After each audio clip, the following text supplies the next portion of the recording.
ഇന്ന് നമുക്ക് നല്ല ടേസ്റ്റി ആയിട്ടുള്ളൊരു ചക്കയുടെ റെസിപ്പി കണ്ടു നോക്കാവേ. അതിനായിട്ട് ഞാൻ കുറച്ച് ചക്കപ്പഴം ഇതുപോലെ ചെറുതായിട്ട് കട്ട് ചെയ്ത് മാറ്റി വെച്ചിട്ടുണ്ട്.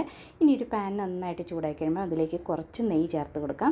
നെയ്യൊക്കെ നന്നായിട്ട് ചൂടായി കഴിയുമ്പോൾ ഒരു 1.5 കപ്പ് റവ, നമ്മൾ ഉപ്പുമാവൊക്കെ ഉണ്ടാക്കുന്ന റവ ഉണ്ടല്ലോ, ആ റവ ഇതിലേക്ക് ചേർത്ത് കൊടുത്തിട്ടുണ്ട്. റവ നന്നായിട്ട് നമ്മൾ ഉപ്പുമാവിനൊക്കെ വറുത്തെടുക്കുമല്ലോ, അതുപോലെ ഒന്ന് വറുത്തെടുത്തിട്ട് വേറെ പാത്രത്തിലേക്ക് നമുക്ക് മാറ്റി കൊടുക്കാം.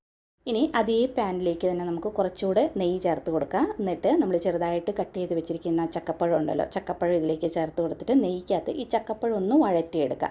ചക്കപ്പഴം നമുക്ക് മിക്സിയിലിട്ട് അരച്ച് വേണമെങ്കിലും ചേർക്കാം. പക്ഷേ ഇതുപോലെ നമുക്കിപ്പോൾ നേരെ ഒന്നുമില്ല, പെട്ടെന്ന് തന്നെ തയ്യാറാക്കണമെങ്കിൽ ഇതുപോലെ ചക്കപ്പഴം ചെറുതായിട്ട് കട്ട് ചെയ്ത് ചേർത്താലും മതി, നല്ല ടേസ്റ്റ് ആയിരിക്കും. ഇപ്പോൾ ചക്കപ്പഴമൊക്കെ നന്നായിട്ടൊന്ന് വഴന്ന് കഴിയുമ്പം ഇതിലേക്ക് നമുക്ക് ശർക്കര ചേർത്ത് കൊടുക്കാം. ഞാനിപ്പം പൊടി ശർക്കരയാണ് ചേർത്ത് കൊടുത്തിരിക്കുന്നത്. അല്ലാത്ത ശർക്കരയാണെങ്കിൽ നമുക്ക് ഒന്ന് ഉരുക്കി പാനിയാക്കിയിട്ട് ചേർത്ത് കൊടുക്കാം. ഇനി ഇതിലേക്ക് ഒരു 3 ഏലക്കായും കുറച്ച് ജീരകവും കൂടെ നന്നായിട്ട് പൊടിച്ചത് കൂടെ ചേർത്ത് കൊടുത്തിട്ടുണ്ട്. നന്നായിട്ട് ആ ശർക്കര പൊടിയൊക്കെ ഒന്ന് മെൽറ്റ് ആയി കഴിയുമ്പം ഇതിലേക്ക് നമുക്ക് കുറച്ച് വെള്ളം ചേർത്ത് കൊടുക്കുക. അപ്പോൾ റവ നന്നായിട്ട് ഇതിലേക്ക് മിക്സ് ആവണമല്ലോ. ശർക്കര പാനിയാണ് നമ്മൾ ചേർക്കുന്നതെന്നുണ്ടെങ്കിൽ വെള്ളം ചേർക്കേണ്ട ആവശ്യമില്ല. വെള്ളമൊക്കെ നന്നായിട്ടൊന്ന് തിളച്ച് കഴിയുമ്പം ഇതിലേക്ക് നമുക്ക് വറുത്ത് മാറ്റി വെച്ചിരിക്കുന്ന ആ റവ ചേർത്ത് കൊടുക്കാം. അതോടൊപ്പം തന്നെ ഒരു കുറച്ച് ഉപ്പ് കൂടെ ചേർത്ത് കൊടുക്കുക, നമ്മുടെ ആ സ്വീറ്റൊക്കെ ഒന്ന് ബാലൻസ് ആകാനായിട്ട്. ഇനി കുറച്ച് ചിരകിയ തേങ്ങ കൂടെ ഇതിലേക്ക് ചേർത്ത് കൊടുത്തിട്ട് നന്നായിട്ട് ഇത് മിക്സ് ചെയ്ത് യോജിപ്പിക്കണം. നല്ല ടേസ്റ്റാണ്. ഇതുപോലെ നമ്മൾ ചക്കയുടെ തയ്യാറാക്കിയാൽ നമുക്ക് അരി അരയ്ക്കുകയോ കുതിർക്കുകയോ ഒന്നും വേണ്ട. അതുപോലെ ചക്കപ്പഴം നമ്മൾ അരയ്ക്കുകയോ ഒന്നും വേണ്ട. ഇതുപോലെ പെട്ടെന്ന് തന്നെ നമുക്ക് ചക്കയുടെ കഴിക്കണം എന്ന് തോന്നാൻ നേരത്ത് നമുക്ക് ചെയ്തെടുക്കാൻ പറ്റിയ നല്ലൊരു റെസിപ്പിയാണ്. അപ്പം ഇതുപോലെ റവയൊക്കെ നന്നായിട്ട് മിക്സായി കഴിഞ്ഞ് കഴിയുമ്പോൾ സ്റ്റവിൽ നിന്ന് മാറ്റി വെച്ചിട്ട് ഇതൊന്ന് തണുക്കാനായിട്ട് വെക്കാം.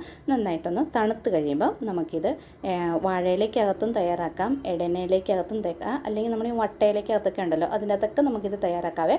ഞാനിപ്പം ഇടനയുടെ ഇലയാണ് എടുത്തിരിക്കുന്നത്. ചക്കയുടെ എന്ന് പറയുമ്പോൾ നമുക്ക് ഇടനയിലേക്കകത്ത് ഇതുപോലെ കുമ്പിളി കെട്ടി തയ്യാറാക്കുമ്പോൾ നല്ലൊരു ഫ്ലേവറും ടേസ്റ്റും ഒക്കെ ആണല്ലോ. അപ്പോൾ ഇടനയില എടുത്തിട്ട് ഇതുപോലെ ഒന്ന് ഫോൾഡ് ചെയ്തിട്ട് ആവശ്യത്തിനുള്ള മാവ് നമുക്ക് അതിലേക്ക് വെച്ച് കൊടുത്തിട്ട് ഈ ഞെട്ട് കൊണ്ട് ഇതുപോലെ ഒന്ന് കുമ്പിള് കെട്ടാൻ എല്ലാവർക്കും അറിയാമല്ലോ. ഇതുപോലെ നമുക്ക് എല്ലാം ഒന്ന് റെഡിയാക്കി എടുക്കാം.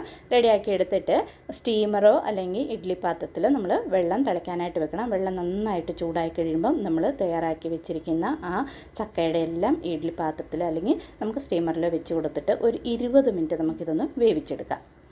അരി അരച്ച് ചക്കയുടെ കഴിച്ച് കഴിയുമ്പോൾ ചിലർക്കൊക്കെ ഭയങ്കര നെഞ്ചരിച്ചിൽ, ഗ്യാസ്ട്രിക്കിൻ്റെ പ്രോബ്ലമൊക്കെ വരും. പക്ഷേ ഇതുപോലെ റവയ്ക്കകത്ത് നമ്മൾ ചക്കയുടെ തയ്യാറാക്കി കഴിഞ്ഞാൽ നെഞ്ചരിച്ചിലോ ഗ്യാസ്ട്രിക് പ്രോബ്ലം ഒന്നും ഉണ്ടാവത്തില്ല.